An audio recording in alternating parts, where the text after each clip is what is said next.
Hey there YouTube, welcome to this video about Terminator Dark Fate. Now I don't usually do movie reviews on my channel, but I saw this one last night in the cinema, and although it's been out for a week or so, I thought I've got to say something about it. So if you haven't seen it yet, there will be spoilers in this video, so make sure you go and see it first. I'll give you a chance to stop now, and I'll see you again soon. Otherwise, let's carry on. Okay, so the problem with Terminator now is very much like Skynet itself, is that it's become self-aware. It's very self-referential now. If you look at the second film, there are a couple of throwbacks to the first, and nice touches like having Silverman reappear and hey, it's Silverman again, that's really cool. Whereas in this film, and several that have preceded it, especially with Linda Hamilton saying, "I'll be back," when she first appears and does the bazooka thing, and my goodness me, it just takes you right out of it. You're not engaged anymore with the characters themselves because you're suddenly acutely aware that you're watching actors reading lines from a script. There's no way that there would be that much coincidence in things that people say, except maybe "come with me if you want to live." And they actually paraphrase that one, which really annoyed me. So the fact you got Linda Hamilton is excellent, and I know that she turned down the role of reprising her role as Sarah in Terminator 3 because apparently she didn't think the script was strong enough. And I think that script as well was evidently written for Edward Furlong, and I presume he didn't want anything to do with it either. So, it was an okay film, and obviously it's always good to see Claire Danes because she's awesome, but I don't know. I think it was very telling that the actors didn't want to do it, but this film she did, and obviously having James Cameron involved as well was very promising. So you've got Linda Hamilton on the screen, and she does a great job acting, but the problem is she's not allowed to actually behave like a real person. There's that amazing flashback to Terminator 2 at the start where Sarah is describing to Silverman what happens on Judgment Day, and the acting is superb. I think I never really appreciated quite how good that acting is. I thought it was a bit over the top when I was younger and saw it, but watching it now, she really felt that, with the children blowing apart like leaves, the way she described it. Superb. So, I was like, yes, let's do this. Let's have some more Terminators. This is going to be amazing. But I don't know, there's not enough time spent on convincing people that what is happening is real. If we're looking at real people, then there's no way that Danny should sort of grieve for her brother for 20 or 30 seconds and then maybe have a little cry about it later in the bathroom, but that's it. In the first film, Sarah takes so much persuading that this is actually happening. You've got Kyle Reese telling her what's happening, and she's like, "And you're a robot from the future." "No, you're not." "Okay, but you're from the future too." "Okay." And then she tries to get out of the car and run. And that's obviously exactly what any sane person would do. Whereas in this film, somehow it's okay for us to believe that that Danny's uncle can be persuaded that there's a robot trying to kill his niece just because someone else at the table kills a fly with a knife like that. In that instant, he's like, "Oh, okay." It's I don't believe it. And I think that's the problem. It is so completely unbelievable. It was obviously very brave to kill off John Connor. But I think another very unbelievable thing, putting aside the fact that, it was great basically to have Edward Furlong appearing digitized as his young self. That was fantastic. Digitized young John Connor, there he is, and young Sarah Connor as well. But what was unbelievable about that scene is that once John Connor is dead, why doesn't the Terminator also kill Sarah Connor? Because even though I know they must know John Connor's age, and so it could really only be that boy, the fact is that they knew it was Sarah Connor's son that became the leader of the Resistance and the savior of mankind. And that's why they were going through the phone book in the first film to kill every Sarah Connor. The Terminator's got the chance to wipe out the mother of humanity's future, and he just lets her live. So completely unbelievable. Really is unbelievable. Oh dear.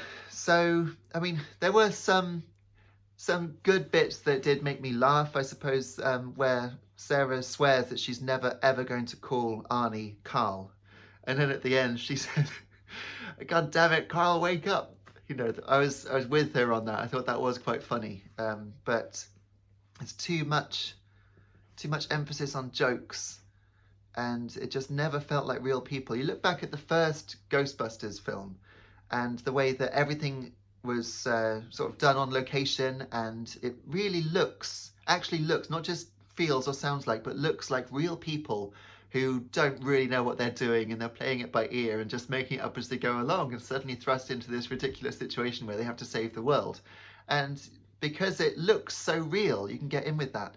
But with Terminator Dark Fate, right at the start, it doesn't look real. Even when you've got the Terminators coming out of the water, it doesn't even look as good as a modern video game. They don't look like they're actually in the scene. They're not walking across that beach with any kind of weight. They just look like computer-generated characters, and it destroys your willing suspension of disbelief.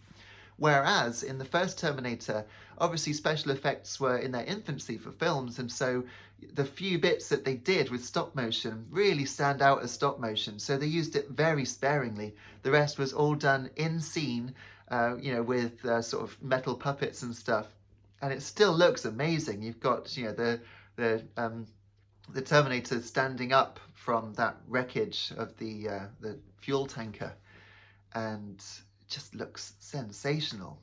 It still looks absolutely amazing. But in this film, when you've got all these special effects happening and all these superhuman moves, immediately you're switched off. You're like, okay, now I'm watching special effects. I'm not watching people. I'm just watching what the special effects team can do. Yes, it looks great. I mean, that scene at the start with the fight between Grace and the new Terminator, it was great. I mean, brilliant choreography, superb fight, and it's a shame it couldn't keep that up for the whole film. But I don't know, the special effects somehow don't look as good as they did in Terminator 2 as well. You can always tell when they're not real.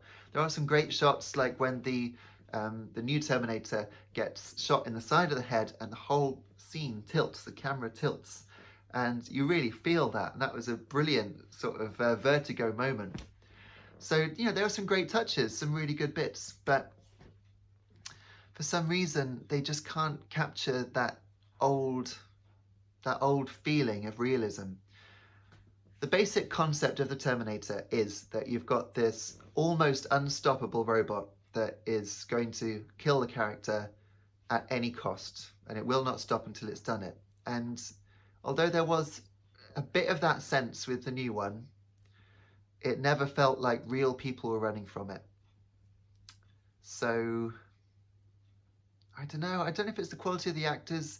I think the problem as well, with so much of it filmed in front of a green screen, obviously, when you've got the soldiers, for instance, in that personnel carrier, flying one, and you've got this sound and everything's blowing around, and the sound effects have made it seem like there's this real battle going on.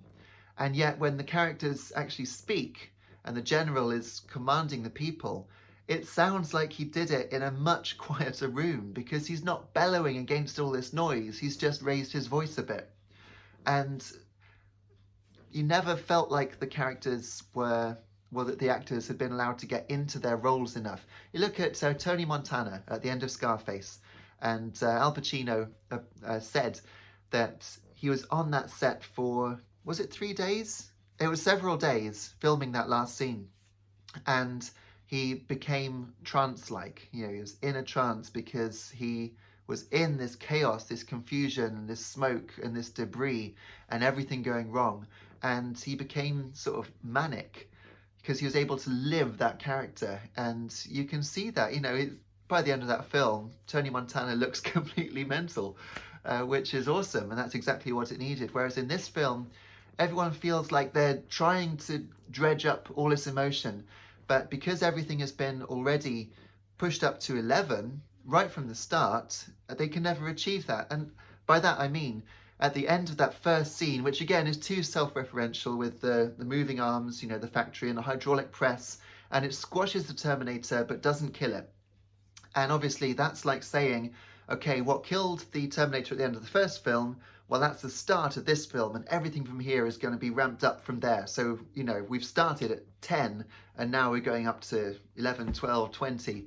And it just gets too unrealistic, I'm afraid. And I don't think that the actors were given enough human edge. I think Linda Hamilton's a great actress and she did as good a job as she could with the script, but there was no time given to the human element to really make you empathise with the characters. And obviously it's sad that John Connor died. Pretty good to do that and say, you know, they had stopped Judgment Day and for, you know, Arnie's Terminator's timeline and Skynet to never actually happen. That's great, but you know, calling the new one Legion, it's such a Call of Duty-esque, you know, Activision-esque kind of thing. It's very modern video game, very Gears of War. Let's call it Legion. Oh, dreadful. I'm getting a notification probably telling me to stop ranting about Terminator. Well, thanks so much for watching. Do let me know in the comments what you thought of the film. If I had to score it, I'd give it 5 out of 10. I took some popcorn in and I had a decent time with that. So yeah, it was decent popcorn fodder, but nothing more. There are still only 2 Terminator films, as far as I'm concerned. Thanks for watching. Take a look around my channel for music, video games, and teeth. And I'll see you again soon. I'm sure you'll be back. I hope so. Cheers.